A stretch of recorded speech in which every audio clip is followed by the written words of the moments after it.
It's no secret that YouTube recommends videos to you based on your search history both on and off the site.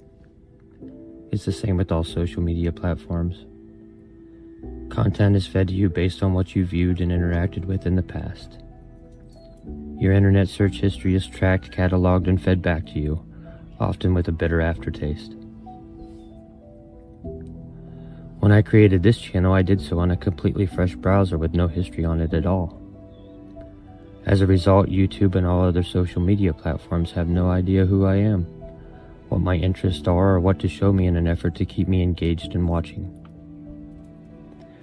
This opened me up to a whole new world of content, creators, inspirations, and ideas that I might have otherwise never come across. The very first person I was introduced to in this parallel universe to my own was v.birchwood, and Vossi would come to change my life perspective forever.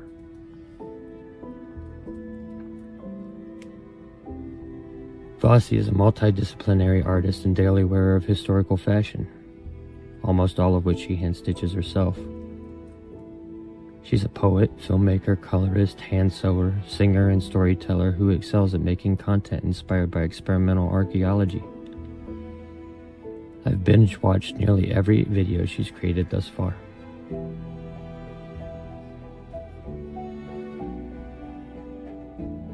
Binging v.birchwood led YouTube to introducing me to other new historically inspired content creators and vloggers as well, like Ruby Granger, who inspired this very letter I'm writing to a friend of mine for her birthday. Ruby is a vlogger who makes literature-based content with an academia feel. Her visit to the Home and Now Museum of Emily Dickinson is a must-watch. There is also the rustic history of the channel Townsend, the tea time talks with new vlogger Corey Bliss, Rose Florence, Life of Riza, Mechanical Fiend, and so many others. An entire world full of vloggers, poets, philosophers, slow life living, amazing people who can teach you, inspire you, and take you on unique journeys unlike anything I've seen since creating this channel. I look forward to new videos from each of them, and it helps to inspire the new content of my own. I don't think it was a coincidence that I was introduced to this very particular vibe of content at the same time my friend Deanna requested that instead of posting on her Facebook wall for her birthday or gifting money to some charity, she would like to receive simple birthday cards in the mail like people did in what seems like a faraway time and place. So I sat down to do just that in my own unique way and make her an enchanted birthday card that she'll likely never forget.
With the card signed, sealed, quite literally, and delivered, it's time to pry myself away from the new community I found myself in and get back to working in the gardens, continuing my effort to get it cleaned up and prepped for the season's planting once the danger of frost has passed.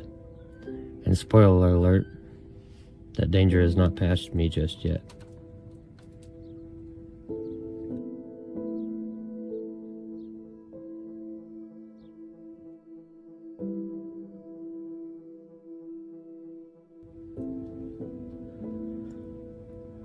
Literally everything on my property is recycled back into the land.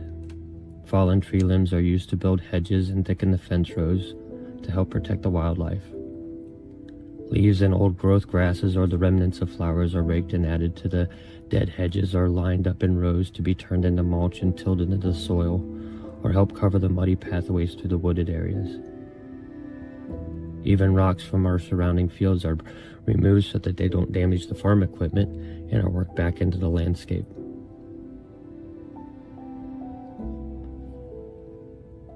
It's a lot of work, and coming into the first days of spring, every nice day that I'm able to work in the gardens counts.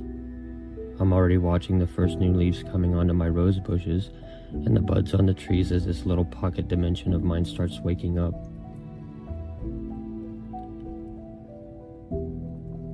In the next few days, I'll be starting a precious few very special seeds from a strain of wildflowers that I happened across one day while hiking in the Cuyahoga River Valley many years ago. Over the years and a couple of long-distance relocations later, I was left with a single seed pod of this very special flower last year, and I'm hoping that it's enough to bring the strain back again. If the seeds I have don't take, then yet another very long story of mine will be closed forever. Starting the seeds will likely be my next project. As I was filming this video, a cold front moved into the area, bringing with it the return of bitter winds and cold rains that lasted for days now. In the not-so-distant past, I would have used the sour weather to run off into the wilderness because bad weather makes for good content. But for now, I think I'll just go back inside. Back to my books. Back to my new vlogger friends. Back to my fireplace. And wait for this round of spring rains to pass.